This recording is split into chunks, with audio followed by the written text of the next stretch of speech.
Mosaic! This is a fun one. A mosaic is, a pattern or image made of small rectangular or irregular pieces of colored stone, glass, or ceramic. Right. So that's the real-world thing that this is based on. There is no Mosaic Transition anywhere that actually does what I want it to. So you have to make this one manually if you want it. And I do think it's useful enough that the effort is worthwhile. The Mosaic effect, in Premiere, turns the underlying footage into a grid of rectangles, each one of which is the average color of all the pixels underneath it. Unless you click the Sharp Colors option, in which case it will only use the single color directly at the center of each rectangle. And that's an option I really like having. I would suggest you always try it both ways to see what looks best. And the size of these rectangles can be changed, but I do strongly suggest that you keep them as squares, not rectangles. Yes, I know a square is a rectangle, shut up. That's because a mosaic is basically simulating larger pixels at a lower resolution. Physical pixels don't actually look like this when you zoom in on them with a microscope. They look like this, or this, or this. But the square mosaic effect is a close enough approximation that when you use it, most people think pixels. At its core, because a mosaic reduces the effective resolution of the underlying image, it is very similar to a blur. And indeed, you've almost certainly seen it used to censor things, just like a blur. Now, you might think that you can use the Mosaic Transition in the same ways that you can use a blur transition, but this isn't really true. The quantized nature of the Mosaic Transition means that there's often a lot of random movement between every single frame as the mosaic pieces grow or shrink. To remediate this, you have to transition a bit faster than usual with the Mosaic Transition. At least I think so. Or you could do some math and very carefully design a Mosaic Transition that only ever doubles or halves the size of the squares, so that they only become subdivided instead of moving around every frame.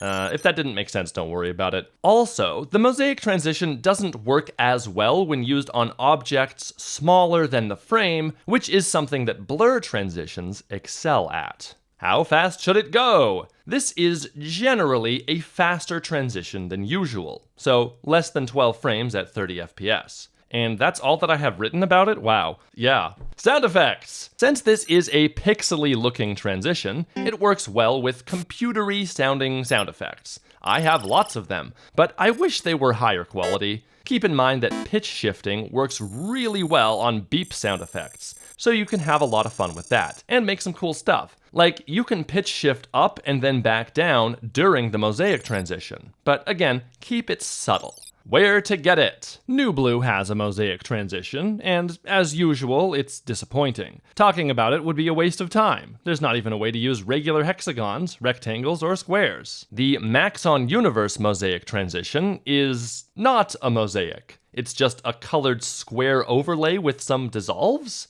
I mean, you can see it, right? It's a totally different sort of thing. Boris FX Continuum also has a Mosaic Transition that's more of an overlay, and I think it's just too crazy. And almost every time I click on the FX editor on this particular transition, it just won't open. This transition is buggy, and it's not the only one.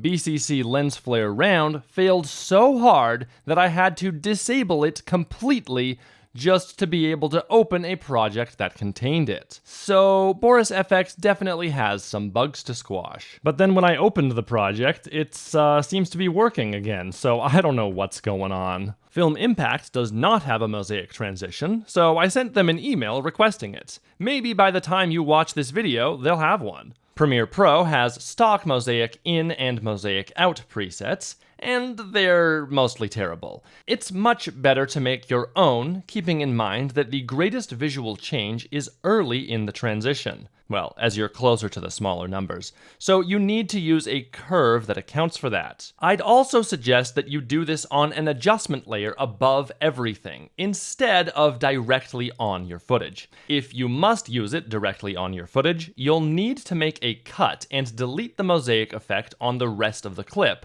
or it will ruin your video quality. Even if you set the numbers to your exact resolution, you just can't trust it. Trust me. Here's what I did. I have this preset that I can plop on top of a carefully sized adjustment layer, which stretches to fill it. I've actually used this a lot. And you don't even necessarily have to animate the tiles growing and shrinking. Sometimes just a few frames of mosaic at a set size is good enough. Hey, there's been an update since I made the main video. Film Impact now has a Mosaic Transition. So let's check it out. And this is not a mosaic. It's just a block dissolve. No matter what you do with the parameters, there's no actual mosaicing going on here. Nope, nope, nope, nope. So if they ever come out with a real Mosaic Transition, what are they gonna call it? Oh well. I did already make a Nebula exclusive chapter about the block dissolve if you want to see that, but a mosaic it ain't. You just watched one chapter from a longer transitions tutorial, which you can also watch right now for free from the link below, or just click this little thingy on screen right now. The tutorial covers nearly every useful transition and every transitions vendor. I'll see you there.